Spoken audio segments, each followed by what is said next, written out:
black women. You said so why bash black women? Right. Okay, so can you name something that I've ever said about African American women that is a lie? Oh, hold on. I'll give it to you better than that. I'll give it better to you than that. I'll go broad with it. Name me anything bad that society says about African American women that is a lie. Anything bad? Yes, ma'am. You know the things that society says, angry black woman, the things that society says. It depends on what society you live in, because in my society, they don't really say that much about black women. Okay, let's do this. What country do you live in? I live in America, just like you do. I can't really say too much when my mom is black. Okay, so I want to listen. Is your mom not black? If my mom is on Figueroa Street now, is your mom black? Hold on. Hey, you got to be respectful up here. I don't like this thing to get out of hand. You asked me a question. I'm asking you one. I just want you to listen to you right now. That's what they say. Now, see, you can't answer my question. No account. Yes, ma'am. My mom is black. Okay, so why would you say anything about your mom? Let me ask you a question. If my mom is on Figueroa Street right now, selling her body, is it okay for me to call her a slut and a whore? Why would you call your mom that? That's all she can do. Oh my God. That you would want. What do you say about the women? And because we know it's true, just like men. I don't care if you said about men. Black men, there's some black men who have touched their daughters. Can we agree on that? It is. They're pieces of shit. I want you to see this, people. She knows where it's going. Because she doesn't want to say anything bad about black women, she refuses to say that a man who touches his daughter is a piece of shit. I can say a lot of things about black Ma'am, I just asked you a direct question. It's a direct adult question. Okay, a man who touches his daughter, is he a piece of shit? He's more than a piece of shit. A woman who sells her body, what is she? She's a hoe. So, man, what the hell are you up here talking about? Okay. And so if those are not the women that you... Listen. The problem. While traveling on a plane to Miami on Sunday. And these are just regular shorts. This is how I walk through the airport. With these shorts on. With my robe. This is exactly how I have my clothes. She says her luggage made it onto the flight, but she didn't. I have my robe on. We were getting ready to board the plane, and the lady at the front desk, she stopped me and said, "You're not getting on a plane like that." So I looked at her and I said, "Like what?" She said, "With those shorts." I said, "Everybody here has on shorts. What's the problem with my shorts?" And I've been in this airport for 40 minutes with my shorts and my robe on, and nobody addressed me about my attire. Greetings from the east to north to south, and this wicked ass west. The topic: the disconnect between the black man and black woman. The questions: why you think black men and black women can't see eye to eye on basic issues? Let's get into it. I'm your host. I am the one. One of the things that makes that causes a disconnect between a black man and a black woman is we have no code of conduct. Because the first thing that'll come out of a black woman's mouth is, "You're bashing me. You're bashing me." Now, for the younger generation, you guys should have a code of conduct. Therefore, it will not come across as bashing. It's almost like a set of laws. Or you will hear this term, you broke code. If you are on code, therefore, it wouldn't be considered bashing. Black men, black women come together, have a set of laws. Say, okay, this is unacceptable. This is unacceptable. If you sell your body on the street, it's unacceptable. Therefore, you have broke the code or broke the law. So we can say, you know what, you're wrong. We can point it out to you. Therefore, you won't think you're being bashed. Everybody's always talking about the black woman. She did this, she did that. Okay. We've been going through this for years and years and years. So if the black men and black women have a set of laws or codes, therefore you go to this section 3.3.4. Okay, you just broke this law. So both ends of no, it's not bashing. Therefore, we can point it out. Other than that, we'll never get nowhere. First thing a black woman to say, see, there's another one talking down to a black woman. Now, it don't negate the fact that you're out on the street selling your body. It's a word for that. So when we say that word, your mama's black, what do they have to do with anything? So therefore, if you have a set of laws, you broke the law. Because we totally divided. Money, we're divided. You must go out to this expensive place, this expensive restaurant. Hey, everybody in America is broke. I mean, black women accept that. You have this very, very expensive taste, but you have no money. So the first thing come out your mouth, you're a brokey. Ma'am, miss, you have no money. You can't call anybody broke. You don't have any money. So if we have a set of laws that governs our very moves, our every move, therefore we'll know it's not called bashing. We got to go to the next clip. The problem. While traveling on a plane to Miami on Sunday. And these is just regular shorts. This is how I walk through the airport. This is how I walk through the airport with these shorts on. With my robe. This is exactly how I had my clothes. She says her luggage made it onto the flight, but she didn't. I had my robe on. We were getting ready to board the plane, and the lady at the front desk, she stopped me and said, "You're not getting on a plane like that." So I looked at her and I said, "Like what?" She said, "With those shorts." I said, "Everybody here has on shorts. What's the problem with my shorts?" And I've been in this airport for 40 minutes with my shorts and my robe on, and nobody addressed me about my attire. Now here's a problem. This is a problem. This little girl, I mean, I'm assuming she's 16, 17, 18, maybe older, but a little girl, okay? The problem is she finds nothing wrong with the way she's dressed. Is that a disconnect or not? I mean, I can imagine her father. Her father, I mean, if he's in the picture, he's probably not. But that's the problem. See, the thing about women, one of the things they expect a black man to do is protect them.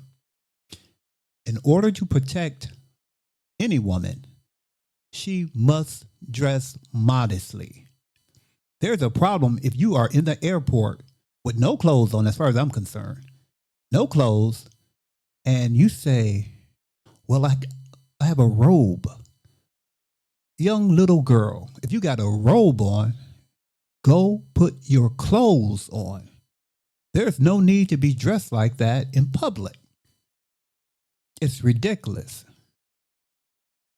And then one of the things that she said is, "Okay, I'm ready to board the plane." The people that run the airport, they say, "You can't board." And with a straight face, she said, "Why not? Why not?" This generation is lost. Let's go to the next clip. Remember when I said my husband got kicked out 2 years ago because he was cheating on me? Yeah, apparently he's been living with that bitch the whole time. I've heard me say a time or two that I don't know where the hell my husband is, and that's how it's been for the past couple years. And well, today I have an answer. So today, and at first I thought the message was just like somebody trying to, play with me or whatever the fuck. And the message basically just said, "Hey, I know where your husband is," from a completely there was no profile picture, there was nothing. It was just a Facebook page, right? So thinking it's a joke, I just write back and I said, "Oh, that would be so nice if you did, but hey, it is what it is," type shit. I'm just paraphrasing. And so then she wrote back immediately and was like, "No, literally, I know where your husband blank is." And so I was like, "Oh, really?" And she was like, "Yeah, I'm with him now. I'm like, girl, whatever. So I leave the message on red because I think that whoever this is just messing with me. They immediately, probably like 4 or 5 minutes after I leave them on red, they write back and they're just like, isn't this your husband? And then they send me a fucking picture of him. And it's my fucking husband. So I get to asking her all kinds of questions. Okay, so if you're with him right now, like what's going on? Like, who are you? What are you? What's your purpose right now? Is basically what I'm getting at. And so she's basically just like, hey, hold on, baby, okay? And so basically she was just like, my sister dates him, and they've been together for 3 years. And then so I'm just like, okay, well, and I asked her that, and I'm just like, so what about my kid? Like, am I just supposed to just let him go, let him off into the wind, and then basically tell my kid that there's no father for you? And then after I asked that question, I get blocked. I got blocked after I inquired about my own child. I'm skipping a few pieces. She didn't know about my child, first of all. They didn't know about my child. They were just like, oh, you guys have kids together too? And I was like, yes. What do you mean? Yes, we have a kid together. Yeah, he didn't tell you that? Oh, makes sense considering he's the one making it seem like I'm the one holding us hostage in this marriage. Okay. So I'm just like, yeah, can you ask him to ever reach out to his kid? That's when I got blocked. Not when we were sitting here talking about getting divorced. When I asked if my husband will be able to reach out to his kid before Christmas. So, Merry fucking Christmas to me. Merry fucking Christmas to my kid. Don't get married. You know, this young lady said her husband. She made sure she emphasized her husband. Now, was she celibate for 2 years, waiting on her husband that she decided to put out? Okay. He was cheating on her, so she put him out. So the man left. So if he left, he's gone. But now that the man is ready to remarry, now it's her husband. What will I do now? She stated, my husband. There is a major disconnect between the black man and the black woman. If you put the guy out after 2 years, what in the hell do you expect him to do? Let's go to the final clip. I just walked out on a man in the middle of our workout at the gym because he tried to play in my face. You know, at this rate, there is no saving some of them. Now, to give you a little backstory, this man has been following me. I met him once a while ago. He's been following me.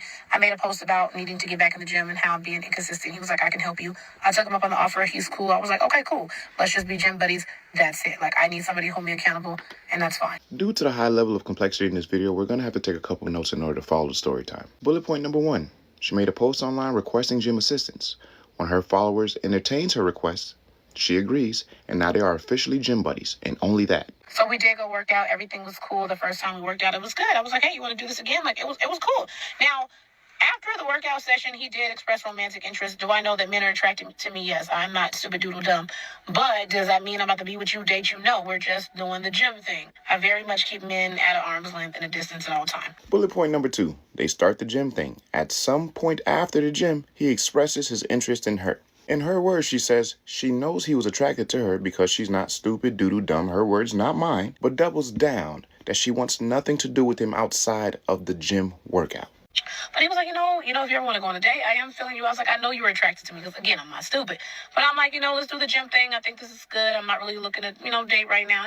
We're just going to be gym buddies. So we're in the gym today, right? We're doing our workout. Everything's going well. And then there was this woman that approached him. So I don't say nothing. I just kind of looked at her. Now, she did look my way, and she was like, hey, I saw you. And I was like, oh, my God, that's my dad. Turns out the woman is his daughter. Now, we had just talked about the daughter. I think the first time we worked out, we talked about the daughter. So I'm familiar with her. She's not familiar with me, right? So they're having about a 3-minute conversation. They chopping it up, as they should. But at no point during this conversation did he even look over to me or did he even say, oh, hey, that's my friend Sheila, we're working out. Simple. We're gym buddies. All you could have did was introduce me. But you didn't. Bullet point number 3. They're having their scheduled workout session. At some point, his daughter sees him at the gym with this woman in the video called Sheila. His daughter comes over, sparks up a conversation. They talk like father and daughter should. And then that's it. During that conversation, Sheila's standing off to the side wondering, why hasn't he introduced me to his daughter? Keep in mind, Sheila's the same woman that said she doesn't want anything more than just a simple gym workout. She does not see him in a romantic space. She just wants someone to work out with. That is all. But somehow, some way, Sheila found it offensive that he did not introduce her to his daughter. She described it to be simple. So she walks away, and he kind of seems like we're about to continue this workout. To which I got off the machine, and I was like, yeah, I'm uncomfortable with that. I felt very unseen. Like, we're platonic friends, and you could have just introduced me. Now, you did express romantic interest, and with you having romantic interest, you should have for sure introduced me. Which lets me know, like, are you hiding something? You ashamed of me? Because I'm that girl. What you got to be ashamed of? What you hiding me for? I can't be hidden. I show up too big. I tried to be civilized with my note-taking, but this just isn't working out for me. Sheila, what the fuck are you talking about? You felt unseen? Why should you feel seen? You're just there to work out, remember? And yes, he did express his romantic interest, and you declined. So not only did he move the fuck on, he kept it strictly business. You guys are not friends. You are just two people that work out together. That is it. Not only that, what does him introducing you to his daughter do for the workout? Isn't that why you got with him in the first place, Sheila? I thought about interjecting myself, but why would I do that? This is your daughter. You two were having a conversation. You could have just simply turned to me and said, hey, this is Sheila, this is so-and-so. You know? So it lets me know you're not ready for me. If we were to date, you're not the type of man that I need you to be. Because if you expressed a little romantic interest in me, there was no way that you shouldn't have introduced me to your daughter. You ever wonder why men say they don't understand women? I mean, years ago, they had this thing, no mean no. So you tell a man that you're not interested. You'll only be gym buddies, right? Workout partners. And then all of a sudden, he did not introduce you to his daughter. Now there's a problem. You say just workout buddies. One thing I can guarantee you is the man she's talking about have no idea what she's talking about. Thank you for watching. I am your host. I am the one.